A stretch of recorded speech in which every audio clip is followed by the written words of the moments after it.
Tuloy-tuloy ang pagsasagawa ng refresher seminar ng Philippine National Police Human Rights Affairs Office kaugnay ng tamang pagsasagawa ng checkpoint lalo na ngayong election period. Ayon kay PNP Human Rights Affairs Office spokesperson Police Senior Superintendent Edelbrandy Yusana, layo nitong maiwasan ang paglabag ng mga pulis sa karapatang pantao ng mga motorista. Ito ang balita ni Lea Ilaga. Pinaigting ng Philippine National Police ang pagsasagawa ng checkpoint sa buong bansa dahil sa nalalapit na halalan. Nasa 26 na rin ang nahuhuli simula noong linggo, umpisa ng election period. Ayon kay PNP Human Rights Affairs Office spokesperson, Police Senior Superintendent Edelbrandy Yusana, nagsasagawa sila ng refresher seminar sa mga pulis sa buong bansa sa kung paano isasagawa ang tamang checkpoint. Ito'y upang maiwasang lumabag sa karapatang pangtao ang mga pulis. Kung titingnan nyo ang ating datos, less and less na yung number ng mga cases involving violations sa pagkakandak ng checkpoint committed by police officers. Ibig sabihin, nag-mature ang ating mga kapulisan along with the conduct of a series of training courses. Aniya, ang tamang checkpoint ay nakalagay sa maliwanag na lugar. May maayos na signage at pinamumunuan ng opisyal ng PNP at may kasamang COMELEC representative. Naka-uniforme ang mga pulis at mayroong ID. Plain view lamang at bawal pabuksan ang pinto at trunk ng sasakyan. Malaking tulong naman ang seminar sa mga pulis upang malaman kung anong approach ang gagawin sa mga motorista, lalo na sa mga nakainom ng alak. Itong seminar na ganito tungkol sa human rights, related dito sa checkpoint kasi may mga na-encounter din sa field na yung mga na-checkpoint na medyo hindi nila naintindihan, mga nakainom, mga violente. So dapat alam din ng mga pulis yung ginagawa nila, yung karapatan ng mga tao na nasisita para maya-maya magkakakaso ang pulis pagka hindi niya alam ang ginagawa niya.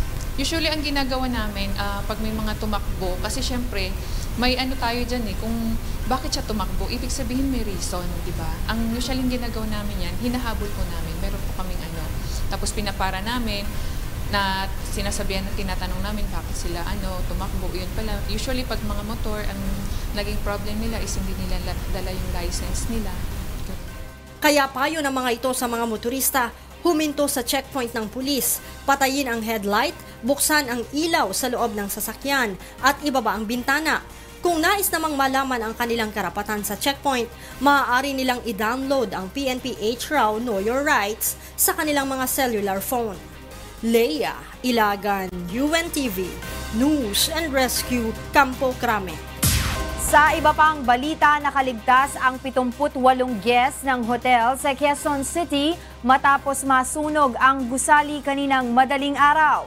Reklamo ng mga naka-check-in sa hotel, hindi umano gumana ang fire alarm system. Ito ang balita ni Asher Cadapan Jr. Napuno ng usok ang loob ng Icon Hotel sa Timog Avenue sa South Triangle, Quezon City matapos masunog ang bahagi ng gusali kaninang bandang 2:00 ng madaling araw. Ayon sa Bureau of Fire Protection, ito ang dahilan kung bakit nahirapan ng mga bumbero na maapula ang sunog. Tanging isang pintuan ng fire exit kada palapag ng 7-story building lang ang nagsilbing ventilation upang makalabas ang usok. Ang problema natin, yan ang kadalasang problema sa mga enclosed structures, yung ventilation. Pero hindi naman ganoon kakapal yung usok, kailangan i-clear lang talaga natin. Ayon sa BFP, base sa impormasyon mula sa nakasaksing waiter ng hotel, nagsimula ang sunog sa electrical room sa ika-6 na palapag. Katabi nito ang garbage chute systems ng gusali na naging dahilan kung bakit mabilis na kumalat ang apoy mula sa una hanggang sa ika-7 palapag nito. Ligtas naman ang 78 registered guests ng hotel na agad na inilipat sa kalapit na hotels bagaman naiwan ang ilan sa mga gamit nito sa loob ng gusali. Walang alarm, wala kaming narinig. Bumaba kami sa likod nung brother ko sa fire escape. Andun din yung ibang mga guests, nag-assist sa amin yung mga tao nila. So lahat kaming na nasa taas, nakababa naman kami. Nagpasalamat naman ang isa sa mga guest sa mga OJT ng hotel na tumulong sa kanila upang makalabas mula sa ika-3 palapag ng nasusunog na hotel. Grabe na yung usok, talagang nung bumaba kami, Hindi na talaga kami makahinga na maayos. Kahit nasa 3rd floor kami, grabe na yung usok niya. Yung mga OJT, inassist na ako dun sa fire exit. Actually, huli pa silang lumabas. Bale, para sa akin yung mga OJT talaga. Meron pa silang mga binabalikang rooms. Para sa akin, mga hero talaga yung mga OJT na yon. Gusto ko sana sila pasalamatan. Yun. Umabot sa ikalawang alarma ang sunog na idineklarang fire under control ng BFP pasado alas 8 ng umaga. Wala namang naitala ang BFP na nasugatan o nasawi dahil sa insidente. Patuloy pang inaalam ng BFP ang halaga ng pinsala ng sunog. Asher Cadapan Jr., UNTV News and Rescue, Quezon City. Tulong muna! Bago! Balita! Magkatuwang na nirespondihan ng UNTV News and Rescue at Oro Rescue Team ang dalawang sugatan na naaksidente sa Cagayan de Oro kagabi. Ito ang balita ni Bernardadis. Nagtamo ng mga sugat at gasgas sa iba't ibang bahagi ng katawan ang magkaibigan na sina James Motelero at Mike J. Encabo matapos maaksidente ang sinasakyan nilang motorsiklo sa Capistrano Corner Abileno Street, Barangay 18, Cagayan de Oro City, pasado alas 10 kagabi. Katuwang ang Oro Rescue ay nilapatan ng pangunang lunas ng UNTV News and Rescue Team ang dalawa. Ang UNTV Rescue ang nagdala kay Motelero sa Northern Mindanao Medical Center. Habang ang Oro Rescue naman ang naghatid kay Encabo sa Junior Borja General Hospital para sa karagdagang atensyong medikal. Ayon kay Motelero, habang binabaybay nila ang kahabaan ng Marcos Bridge ay may isang motorcycle rider na mabilis ang takbo ang bigla na lamang nag-overtake sa kanila at nahagip ang sinasakyan nilang motorsiklo. Nagkasundo naman na magkabilang panig na hindi na magsasampa ng reklamo at magkakasundo na lang ang mga ito. Bernardadis, UNTV News and Rescue, Philippines.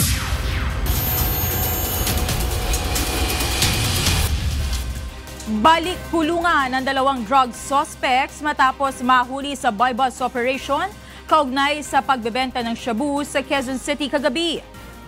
Ito ang balita ni Asher Cadapan Jr.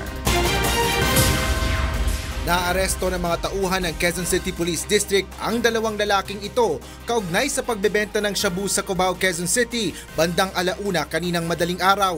Kabilang ang mga suspect na sina Mike Luis Palaganas, 20 years old, at si Ruel Casalhay, 24 years old, sa drug watch list ng PNP.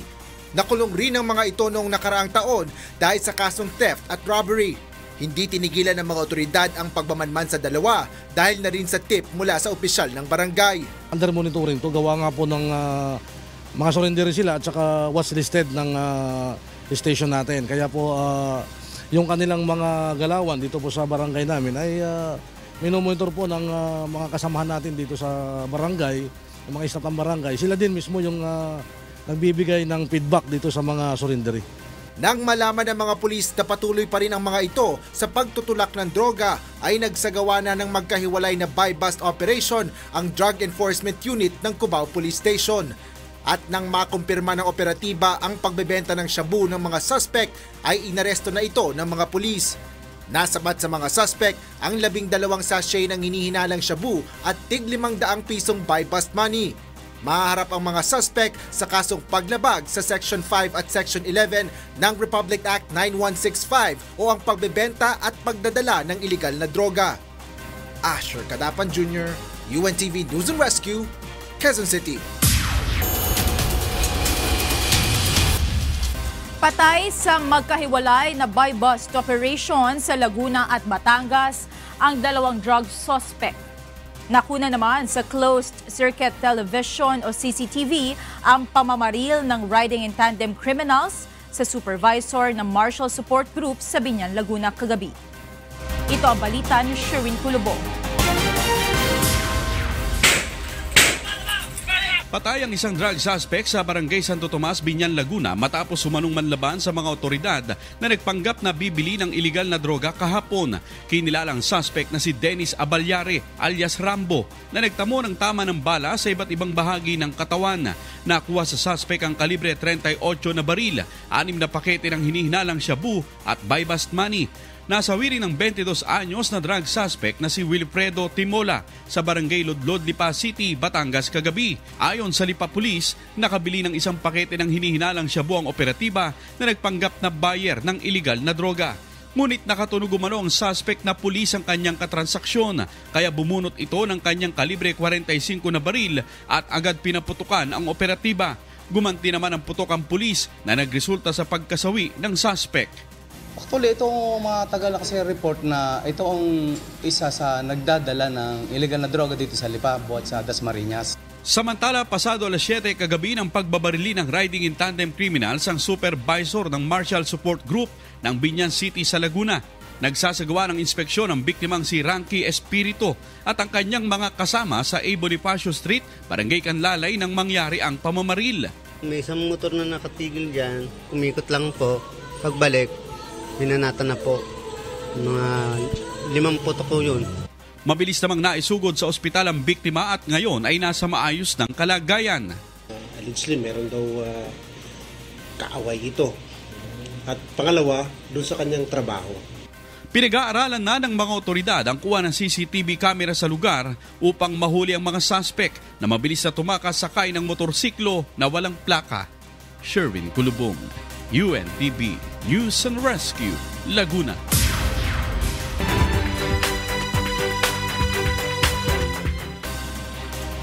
Maayong hapon, narito na ang mga balita mula sa iba't ibang panig ng Pilipinas. Huli sa Cotabato City ang isa sa umano'y mastermind sa Rojas Night Market bombing sa Davao City noong September 2, 2016. Nadakip nitong Martes ang suspect na si Abubakar Pagyao, 28 anyos. Wala pang detalye kung ano ang nakuhang mga kagamitan sa suspect o kung may pinaplano ito sa paparating na plebisito sa syudad sa darating na Lunes. He is said to be one of the masterminds of the Rojas Night Market Davao City bombing last September 2, 2016. Sa iba pang balita, humihingi ng palugit ang mga minero sa Itogon, Benguet para sa temporary permit ng mga small-scale mining upang ituloy ang mga hindi pa naipoprosesong mineral ore na nakuha ng minero bago ang stoppage order. Ito ang balita ni Grace Doctolero. Agbak pakaasi jay lokal ti gobyerno dagiti minero jay Itogon, Benguet nga mabalin ket ikanda pay ti temporary permit tapno maiprocess da dagiti nava wenno mineral ore nga dapay jay pagminasan tapno mapagbalinda nga kwarta. Dagiti mineral ore ket daytoy naminas da sakbay nga impasardeng ti DNR ti panagminas ijay Itogon, Benguet idi Oktubre. Gaputa na surok nga innam nga pulo tinatay gaputi panagrigaay ti daga nga nang dadael ti bagyong umpong idi Setyembre idi napalabas nga tawon. Tapno maiwasan ti nakuna nga naaramid agi kabila nga ti gobyerno ti minahang bayan nga daytoy ket nakita dan nga mayat nga pagminasan. Tataket adda maysa nga aplikasyon tinaprobaran ti DNR mayanuro ti desisyon ti Provincial Mining Regulatory Board ti Benguet. 50 ket innem nga ektarya ti nakauneg ti private property ti Benguet Corporation nga naprobaran ti kideng ti minahang bayan manipod insumite ti Luwakan Indigenous Peoples Mining Association nga 80 nga ektarya. Para kadagiti minero ti Luwakan dakkel nga banag daytoy uray saan napay akayat asawen nga mabalindan nga ituloy ti panagminas nga dagos. Ang gusto namin ipa-implement yung order ni Secretary Simato na yung workplace ng mga minero dapat safe at saka hindi na imimix yung kaninang residential sa kaninang workplace, and then they will do everything as a responsible small-scale mining up to the point that they should sell their gold to the Bangko Sentral ng Pilipinas. Sakbay da nga makapag-operate masapol nga mangalad dati small-scale mining contract dagiti minero ijay lokal nga opisina sa jay Mines and Geosciences Bureau. Dagiti sumaganad nga kasapulan para jay minahang bayan ket Environmental Compliance Certificate o ECC. Plano para ti aglawlaw, plano ti panagminas, plano para sa nunat ken plano para panagganad. Tataada 7 nga aplikasyon para ti minahang bayan nga adda ijay opisina ti DNR Central Office ket ururayan ti PMRB para maaprubaran. Grace Doctolero, UNTV, Damdamag kan Panangalaw, Baguio City. Magsasagawa ng early registration ang Department of Education Caraga sa January 26 hanggang February 22 para sa mga elementary at high school upang malaman ang nagiging problema ng mga magulang at mag-aral sa panahon ng enrollment. Ito ang balita ni Raymond Octobre. Sa iyo nga mudawat o mga magpa-enroll ang Department of Education Caraga para sa mga pampubliko o pribadong eskwelahan sa preschool, elementarya o high school. Magsugod ang early registration sa January 26 hangtod February 22. Tumong niining mahatagan o kasulbaran ang mga problema sa mga ginikanan sa pagpa-enroll. Ang purpose ng early registration is for us to address yung mga common issues, no? Like for example, nalilate ng pag-enroll kasi kulang ng requirements. Okay, tapos pag nagkaroon naman ng surge ng enrollment, nagkukulang tayo ng classroom. So, might as well, these are the same problems that we are going to encounter. Pagtinaw sa DepEd, dili buot pasabot nga enrolled na ang usa ka estudyante kung kinimiagi sa early registration. Matud pa, mas mapadali lang niini ang proseso sa enrollment. If all your requirements are available naman, I mean your documents are available, so I don't think you need to wait, until the enrollment talaga para mag-submit ng iyong Just make sure that you have copies of it. Base sa nakalatid sa Department Order No. 3 Series of 2018, kung ang Basic Education Enrollment Policy, aplikado lang ang early registration sa mga mutungtong pa lang sa kindergarten, grade 1, grade 7 o grade 11. Sumala sa DepEd ang maong mga estudyante, automatic nang maapil sa expected enrollees sa sunod nga school year. Sa datos sa Department of Education Region 13, mikabat sa kapin 700,000 ang ihap sa mga enrollees niadtong 2018 to 2019 school year sa elementary ug high school sa rehiyong Caraga. Naglaom ang DepEd nga madugangan pa kini karong umaabot nga ting eskwela, pinaagi sa ilang ipahigayong early registration. Raymond Octobre, UNTV News and Rescue, Butuan City. At yan ang ating mga balitang Promdi. Ako si Deb Reveral. Mayong hapon.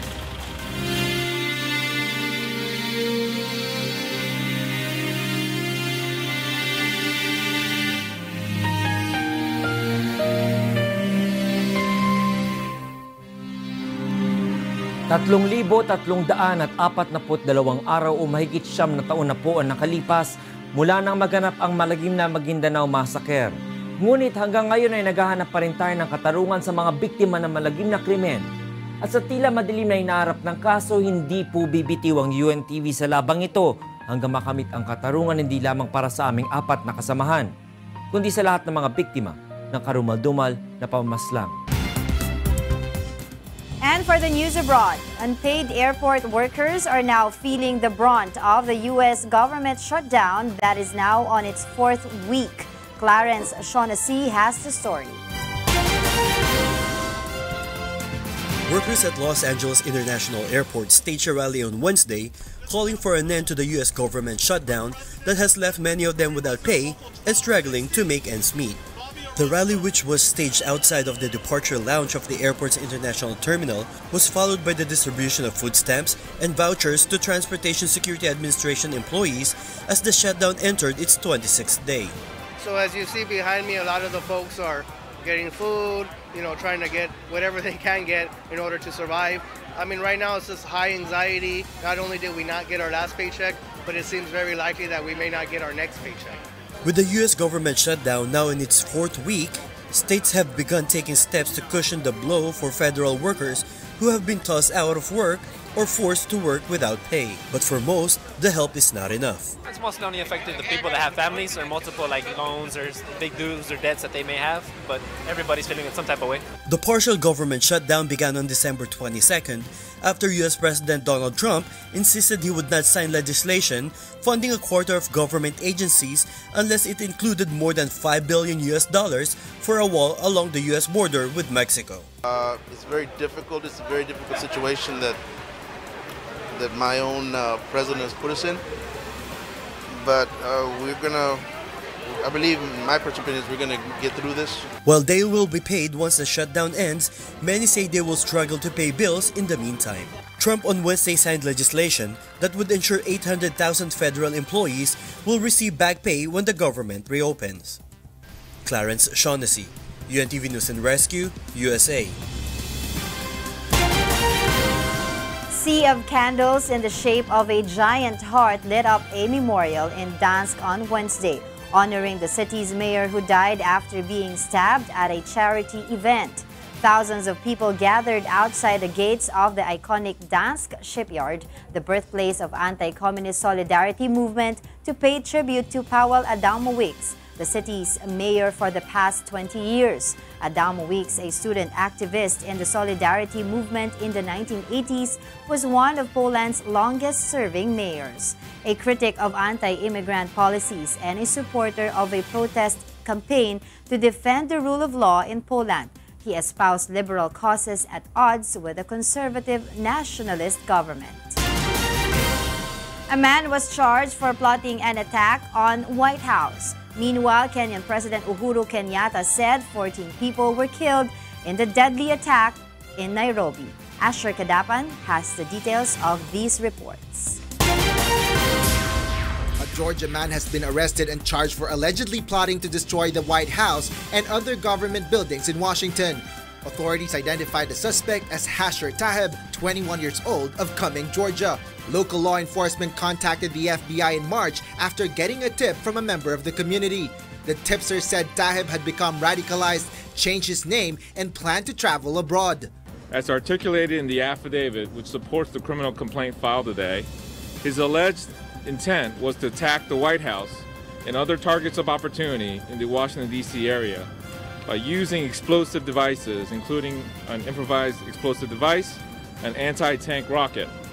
Kenya President Uhuru Kenyatta confirmed Wednesday that 14 people were killed and several others injured in a hotel attack in the country's capital of Nairobi, while all terrorists involved have been eliminated. Kenyatta told a televised news conference in Nairobi that the security operation was over as of Wednesday morning, ending the 18-hour-long terror attack in the capital. The Kenyan president vowed to enhance the fight against global terrorism. The police said 6 terrorists conducted the attack. We are grieving as a country this morning, and my heart and that of every Kenyan goes out to the innocent men and women violated by senseless violence. The Somalia-based terrorist group Al-Shabaab has claimed responsibility for the attack. The group has been targeting Kenya-Somalia border areas and killing innocent citizens since Kenya's soldiers entered Somalia in 2011 to secure the two countries' shared border. U.S. troops were on site of a bomb attack claimed by Islamic State that killed U.S. troops in northern Syria on Wednesday. The attack came weeks after U.S. President Donald Trump said the group had been defeated there and that he would pull out all American forces. A U.S. official who declined to be named said 4 U.S. troops had been killed and 3 wounded in the blast. An Islamic State-affiliated site said the blast was the work of a suicide bomber. A war monitor said 19 people in total had died in the blast. The attack took place in the town of Manbij. Asher Kadapan Jr., UNTV News and Rescue. A large ice disk resembling the moon slowly rotates in a river in Maine and creates an amazing sight. Kath Carriedo reports.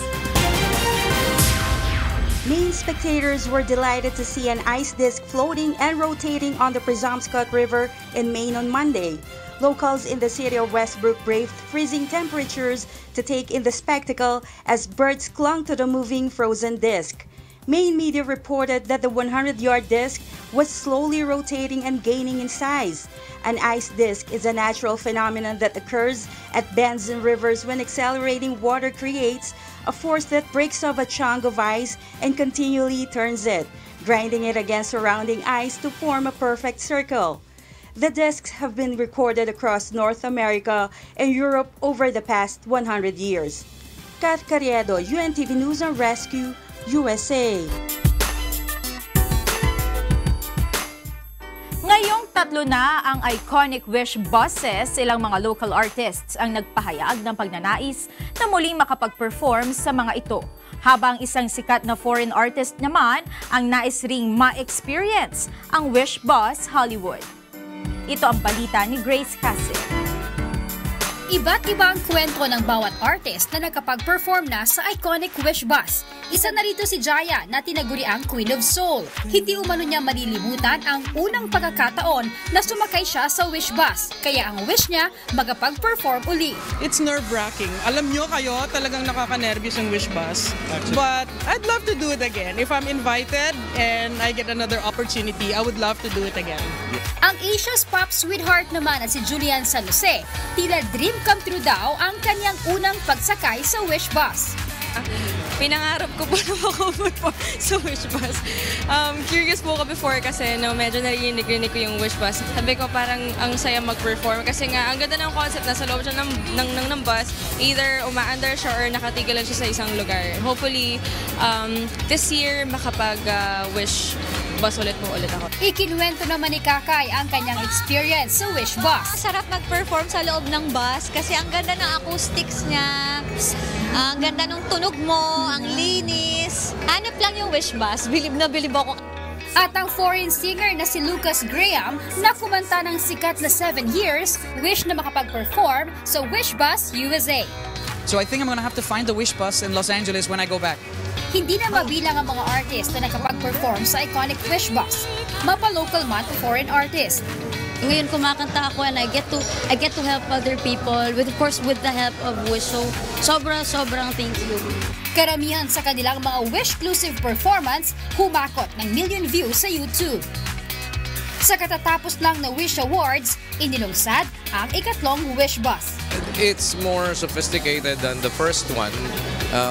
Nakdagdag na din ng LED, so meron na ding LED sa likod and then nakapasok na yung LED natin and then a bigger table and more microphones at mas nag-upgrade tayo ng ating mga equipment na ginagamit, including our recording, which is of course alam naman natin nagbabago lagi yung technology, but we're maintaining the quality and we hope that it's going to be a better one. Ito ang pangatlong Wish Bus na talaga namang kagigiliwan hindi lang ng mga singer kundi ng mga wisher dahil gaya ng dalawang Wish Bus ay high-tech din ang mga gamit na dinala dito. At gaya nga ng sinabi ni Kuya Daniel Razon, malay nyo isang araw makita nyo na lamang sa inyo inyong mga probinsya na nariyan ang Wish Bus sakay ng inyong mga paboritong singer upang maghatid ng saya. Grace Cassin, UNTV News and Rescue, Philippines. At yan ang naging kabuuan ng ating balitaan ngayong gabi. Aming inilahad ng buong katapatan kung paano namin nasaksihan. Kayo po'y makapagtitiwala ng aming nakita at narinig ang aming ibinabalita. Magandang gabi.